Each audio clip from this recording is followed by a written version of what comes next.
This is 5 on your side at 6. Focused on you.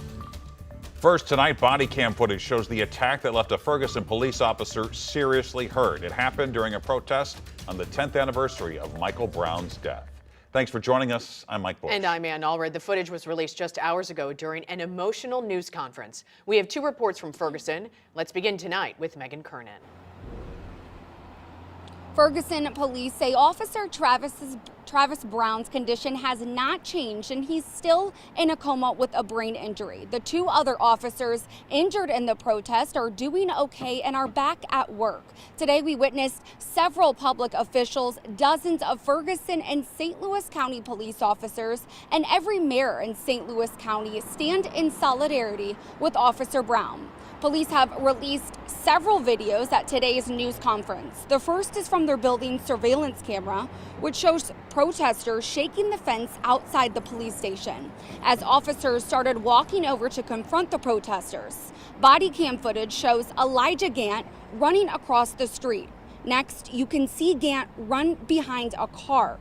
That's when Officer Brown moves around to stop him and Gant tackles him. You can see the moment Brown falls back and hits his head. We also learned today new charges have been filed against 5 people involved in this incident.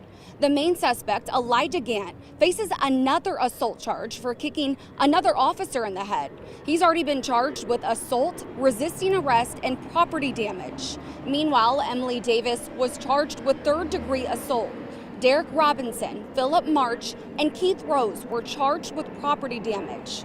Ferguson Mayor Ella Jones says the city has made a lot of progress in the last 10 years, and they won't let this one act stop them from moving forward. I had an opportunity to go with Chief yesterday to visit the mother and the sister. A mom's heart is broken over foolishness. A sister sitting there trying to figure out who's going to come from the family to take the next watch to sit with Officer Brown. Mayor Ella Jones says that Chief Doyle's wife and other wives of first responders have made sure that Brown's family has everything that they need while they're in the hospital. Brown has been with the Ferguson Police Department since January. Before that, he was with St. Louis County Police for more than 10 years. Gant he's being held on a $500,000 cash bond. Live in Ferguson, Megan Kernan, 5 on your side. As Megan mentioned, Keith Rose is among those facing property damage charges. Ferguson police arrested him Friday, just hours after the mayor appointed him to the Civilian Oversight Board in St. Louis, and the Board of Aldermen confirmed his appointment. His attorney released this statement that reads in part, "There are pictures that show that Mr. Rose was not involved in damaging the fence. We are confused as to why he has been charged." Mayor Tashara Jones' office released a statement saying, "The charges against Keith Rose will be adjudicated in a court of law. While Mr. Rose is waiting for the outcome, he has verbally agreed to recuse himself from all board activity except for training." A spokesperson says the mayor cannot remove someone from the Civilian Oversight Board.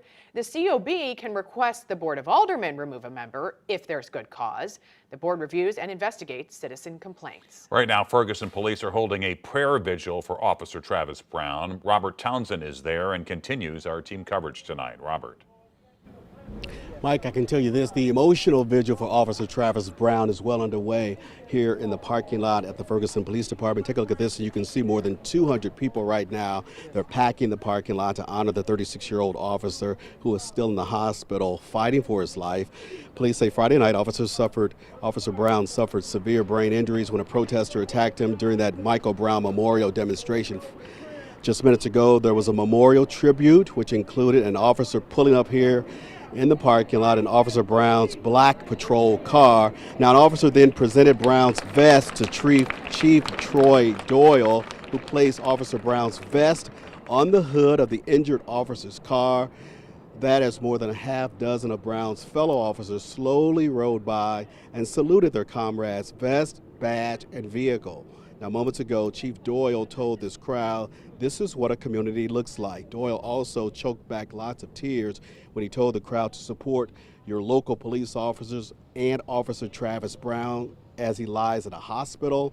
Now, Ferguson Mayor Ella Jones also urged these people to keep, quote, praying for their caring dedicated police officer Travis Brown, his fellow officers, and their entire community.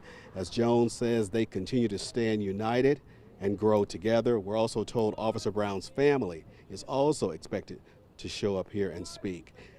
That's the latest from Ferguson. I'm Robert Townsend, 5 on your side. Tonight, the St. Louis Public School Board is meeting for the first time since the superintendent was placed on leave. We're just 6 days away from the first day of school, and there are still questions about how kids are getting to and from the classroom.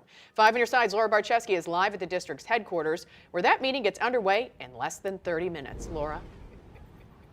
Yeah, and as you said, in about 30 minutes, we're going to be in that building hearing from these board members. And the parents and teachers really have a lot of questions that they need answers to. So here's what we're hoping to hear about. The transportation plan. The board approved a very involved transportation plan involving roughly 19 transportation vendors. The first day of school, are they ready? The superintendent situation, where does this stand? Are they confident in the interim superintendent? A group is hosting a rally outside the meeting, and they have some concerns, particularly about the board leaders. We're making a call for the vice president and president, Matt Davis and Tony Cousins, to resign.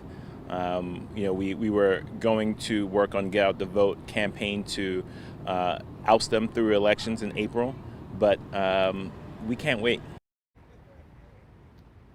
We're going to bring you more from that meeting tonight on the news at 10. We'll be in there shortly. Reporting live downtown, Laura Barczewski, 5 on your side. It's official. Missouri voters will decide the future of abortion, sports betting, paid leave, and the minimum wage at the ballot box this November. The Secretary of State certified all 3 petition drives after they collected enough valid signatures to put those big questions on November's ballot. Our political editor Mark Maxwell is here with reaction to the ballot question to overturn Missouri's abortion ban. Mark? Yeah, we've seen abortion questions on the ballot in 7 states so far since the Supreme Court overturned Roe v. Wade. In every case, voters protected or expanded abortion access. Now, over these next 12 weeks, Missouri becomes the next ballot box battleground in the fight for abortion access. It is our turn to do something that no other state has done before. End a total abortion ban at the ballot box. Missourians for Constitutional Freedom celebrated the final step in putting a question on the November ballot to reverse Missouri's abortion ban. This is about making sure that we have access to things like mifepristone. It's making sure that women can get reproductive care. It's about making sure that every miscarriage isn't a crime scene. The hot button issue is already supercharging a Senate showdown between Lucas Kuntz and Josh Hawley. It is an issue that should be decided by Missouri voters. Now, look, I'm pro-life. I favor exceptions for rape, incest, life of the mother, and so I will vote for that. Did you just say you're going to vote for the amendment? No, I said I favor exceptions for rape, incest, life of the mother, and I will vote for the pro-life position. In the Senate. I don't know what the, yes, and, well, here too, Mark. I mean, I don't know whatever the pro-life position is. We haven't seen the language yet on terms of what's going to be on the ballot here in November. It's pretty clear language. Any Missourian can read it and understand what it's about. And, if Josh Hawley's pretending like he doesn't get it, yet he claims to be a constitutional attorney, then that's just another area where he's either stupid or he's pretending not to know because he wants to lie to everybody. Some Republican critics claim the amendment would allow late-term abortion. Kuntz said that's only when the mother's life is in jeopardy. What we're seeing right here is we're seeing a bunch of guys trying to deflect because they're scared that they're going to lose elections, right? The constitutional amendment is about protecting the right to abortion up to viability. If crazy things happen after that, where there's life in the mother or other decisions that have to be made that are incredibly scary, like we're going to leave that in the hands of medical professionals. The amendment language is public. You can read it. It does allow state lawmakers to regulate abortion after fetal viability. Other critics have raised questions about whether this amendment might weaken legal protections for mothers who may experience medical malpractice. Coming up, they're tearing up the turf at one Jefferson County high school. The race to finish before the football season begins. Plus, out with the old, in with the new. The road project in Arnold that could come at the expense of some homes. And it's a relatively comfortable evening around St. Louis, and for most of us in the Metro, dry, but already for Thursday, a weather impact alert. The potential for thunderstorms increasing. Some of those could be strong. We'll time it out in just a bit.